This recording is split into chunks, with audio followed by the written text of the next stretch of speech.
ও খারাপ তো সময় পাইছে না, 7 বছরের থেকে জন্মসভা করছে তো, 7 বছর 8 9 এই 9 বছর ও মৎস্য করছে, ছেলে ছোট ছেলে প্রাইভেট স্কুল হেডমাস্টার হয়ে রাজনীতি করা শুধু কান্না আমাকে দেখবে না, আসলে আমি মরে যাবো এই কথা কান্না করতে আর কিছু বলতে পারছি না। যে এ কান্নার পর থেকে আমি তো কিছু খাইতে পারছি না।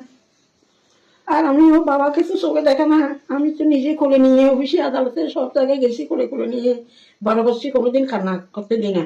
কিন্তু এই 3-4বারের কান্নাটা আমার জীবনে শেষবারের মতন কান্না। আর দেখেন ওকে কোলে নিয়ে জনসভা করাচ্ছে সবাই, ওর জীবনে তো ও না, ওর বাবু একদম সাধু, সবাই আমাদের শ্বশুরা আমার বাবেরা সবাই তো ধর্ম, এরা যারা সারাচ্ছে তারাদের অপরাধ ভগবানে বিচার করবে, আজকে না হলে কালকে। এখন এক সময় না এক সময় হয়ে যাবে, ওরা করছে আর কি ভগবানের উপর। আমি তো সব পুজো অর্পণ করে দিছি কৃষ্ণের মতন। না হলে ছোট কালে 5 বছরের ছেলে কি 7 বছরের ছেলে জন্মসভা করতে, 5 বছরের ছেলে কি পূজা আস্থা করে, নারায়ণ পূজা সবকিছু করতো। ব্রাহ্মণেরা বলতো যে আপনাদের পূজা আমি করবো না, আপনার ছেলে দিয়ে এ করো।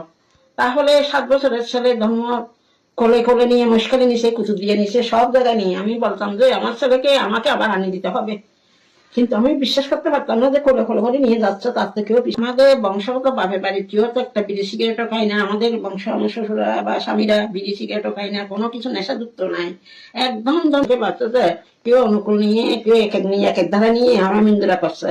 এই কারণে সবাইকে একজুটা করিয়ে এক পথে কৃষ্ণের পথে আনিয়ে যখন মুক্তির পথে যাওয়ার জন্য করছে আর কি। এটা তার তবু সবাই বলছে, কথাই বলতে পারতো যে ভগবান ওকে জীবনে বাঁচাইয়ে কোনো মতে হারলে যথায় জন্ম তথায় জয় যদি হয় হবে। আমি তো বারবার বলেছি ছেলেকে, যদি হাসির চা হয় বা উঠবে, কুড়া চা হলে ডুব করবে, যথায় জন্ম তথায় জয়।